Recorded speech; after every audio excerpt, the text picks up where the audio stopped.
ಎಲ್ಲರಿಗೂ season 2 in October month ಡ್ರಾದಲ್ಲಿ gold ring winner ಆಗಿದ್ದಾರೆ ನಮ್ಮ ಪ್ರದೀಪ್ ಸರ್. ಕಾರ್ಡ್ ನಂಬರ್ 0153 ಅಲ್ಲ ಸರ್? ಎಸ್ ಸರ್, ಯಾವ ತರ ಫೀಲ್ ಆಗ್ತದೆ ಮತ್ತೆ ಡ್ರೀಮ್ ಡೀಲ್ ಕಂಪ್ನಿ ಬಗ್ಗೆ ನೀವು ಏನ್ ಹೇಳಕ್ ಇಷ್ಟಪಡ್ತೀರಾ? ಮತ್ತೆ ಏನಾದರೂ ಗಿಫ್ಟ್ ಬರ್ತದಂತ ನೀವು ಎಕ್ಸ್ಪೆಕ್ಟ್ ಮಾಡಿದ್ರಾ? ಸ್ವಲ್ಪ ನಮ್ಮ ಕಸ್ಟಮರ್ ಎಲ್ಲರಿಗೂ ಹೇಳ್ಕೊಡಿ ಸರ್. ಏನಂದ್ರೆ ನನಗೆ ಸ್ಟಾರ್ಟಿಂಗ್ ಅಲ್ಲಿ ನಾನು ಜಾಯ್ನ್ ಆದಾಗ ನನಗೆ ಜಾಯ್ನ್ ಮಾಡಿಸಿದ್ದು ನಮ್ಮ ಕಸಿನ್ ಸುಜಾತ ಅಂತ.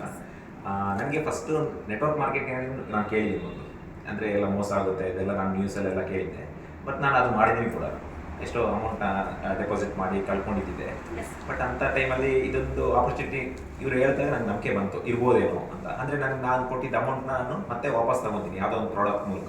ಸೊ ನನ್ನ ಮನೆಗೆ ಹೌಸ್ ಯೂಸ್ಗೆ ಆಗೋ ಥರ ನಾನು ಅದರ ಒಂದು ಪ್ಲ್ಯಾನ್ನ ಸೇವ್ ಮಾಡ್ದಂಗೆ ಆಯಿತು ಅಂತ. ನನಗೆ ಹೆಂಗಿದ್ರು ಆ ಅಮೌಂಟ್ನ ಐಟಮ್ ರೂಪದಲ್ಲಿ ಬರುತ್ತೆ ಅಂತ ನಂಬಿಕೆ ಮೇಲೆ ನಾನು ಮಾಡಿದೆ. ಯಾಕಂದ್ರೆ ನನ್ನಂತೂ ಲಾಸ್ ಅಂತೂ ಆಗಲ್ಲ ನಾನು ಪೇ ಮಾಡಿದ್ದು.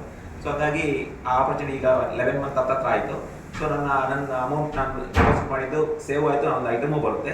ಅದ್ರ ಜೊತೆ ನನಗೊಂದು ಲಕ್ಕಿ ಟ್ರಿಪ್ ಬಂತು, ನನಗೆ ಅದು ಸಹ ಡಿಫ್ರೆಂಟ್ ಆಗಿ ಕಾಣಿಸ್ತು. ನನಗೆ ಎಕ್ಸ್ಪೆಕ್ಟೇಷನ್ ಒಂದು ಟೈಮಲ್ಲಿ ಅಂದರೆ ಬರಲಿ ನಾನು ವೆಯ್ಟ್ ಮಾಡ್ತಾ ಇದ್ದೆ. ಯಾವುದಾದ್ರು ಯೂಟ್ಯೂಬಲ್ಲಿ ನಾನು ನೋಡಿದಾಗ ಇದು ನಮ್ಮ ನಂಬರ್ ಆಗಿರ್ಬೋದು ಅಂತ, ಯಾಕಂದ್ರೆ 2-3 ಡಿಜಿಟ್ ಸೇಮ್ ಇರುತ್ತೆ, ಲಾಸ್ಟ್ ಡಿಜಿಟ್ ಚೇಂಜ್ ಆಗುತ್ತೆ. ಸೊ ಹಂಗಾಗಿ ಈ ಸಲ ನೋಡಿದಾಗ ನಾನು ಅದಕ್ಕೆ ಬಿಟ್ಟೆ ನಾನು ಯೂಟ್ಯೂಬ್ ನೋಡೋದು ಬೇಡ, ನೋಡಿದ್ರೆ ಬರಲ್ಲ ಅಂದ್ಬಿಟ್ಟು ಅದು ನಂಬಿಕೆ ಇತ್ತು. ಲಾಸ್ಟಿಗೆ ಅದು ಮೊನ್ನೆ ನೀವು ನನ್ನ ಸ್ಕ್ರೀನ್ಶಾಟ್ ಎಲ್ಲ ಕಳಿಸಿದಾಗ ನಾನು ಕನ್ಫರ್ಮ್. ನಮ್ಮ ಕಸ್ಟಮರ್ಸ್ ಎಲ್ಲರೂ ಕೆಲವರು ಯೂಟ್ಯೂಬ್ ಓಪನ್ ಮಾಡಿ ನೋಡಲ್ಲ, ಕೆಲವರು ನಮ್ಗೇನು ಬರುತ್ತೆ ಅನ್ಕೊಂಡಿರ್ತಾರೆ. ಬಟ್ ನಮ್ಮ ಟೀಮ್ ನಮ್ಮ ಜವಾಬ್ದಾರಿ ಆಗಿರುತ್ತೆ. ನಮ್ಮ ಗ್ರೂಪಲ್ಲಿ ಯಾರಿಗೆ ಬಂದಿದೆ ಅಂತ ನಾವು ಹುಡುಕಿ ಮೆಸೇಜ್ ಮಾಡ್ತೇವೆ ಸರ್. ಓಕೆನಾ? Yes sir, thank you so much sir. ನಮ್ಮ ಡ್ರೀಮ್ ಡೀಲ್ ಗ್ರೂಪಿಗೆ ಜಾಯ್ನ್ ಆಗಿದ್ದಕ್ಕೆ ಮತ್ತೆ ಕಂಪ್ನಿ ಬಗ್ಗೆ ಚೆನ್ನಾಗಿ ತಿಳಿಸ್ಕೊಟ್ರಿ. ಕಂಗ್ರ್ಯಾಚುಲೇಷನ್ಸ್. ಇನ್ನೂ ತುಂಬ ಡ್ರಾ ಇದೆ, ಅದರಲ್ಲಿ ಕೂಡ ನಿಮ್ಗೆ ಏನಾದರೂ ಒಂದು ದೊಡ್ಡ ಬಂಪರ್ ಪ್ರೈಸ್ ಬರಲಿ ಅಂತ ನಾನು ಪ್ರಾರ್ಥನೆ ಮಾಡ್ತೀನಿ. ಥ್ಯಾಂಕ್ ಯು ಸೋ ಮಚ್ ಎಲ್ಲರಿಗೂ.